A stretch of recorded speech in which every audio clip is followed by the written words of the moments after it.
This conveyor is designed to eject the incorrect tray. The conveyor will eject the tray using rollers that will rotate anti-clockwise to push the tray off the system. In order to accept the correct tray, the rollers will rotate clockwise.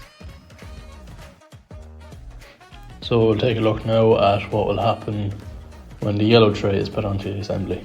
LDR is going to detect this as the correct tray, and that's going to send a signal to the rollers to rotate in a clockwise direction, and that will push the tray onto the next conveyor belt.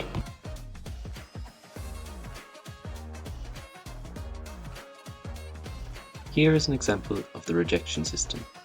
The LDR detects that it is the black box, and it turns the rollers anti-clockwise, knocking off the black tray.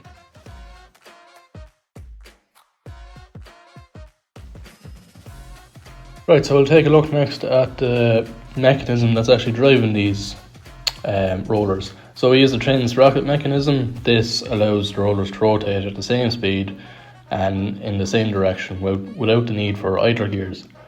So each roller has its own individual sprocket, and that allows them to all rotate at the same rate.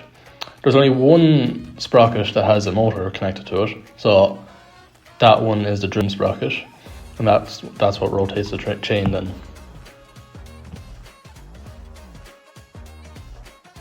Here is a demonstration on our LDR calibration system. In the center of our base, we have 4 threaded bars, a plate and a bracket to hold our LDR. There'll be 4 nuts on the bars, which will be used to help raise and lower the plate and our bracket to adjust our LDR calibration.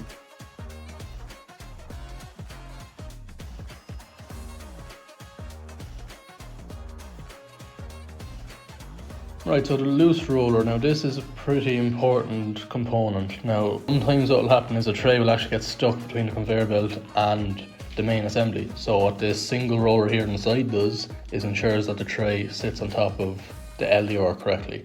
This by having its own individual motor. It's not connected to the sprockets, and it's not connected to the motor that's driven the main rollers, and you can attach it and reattach it with a latch very easily.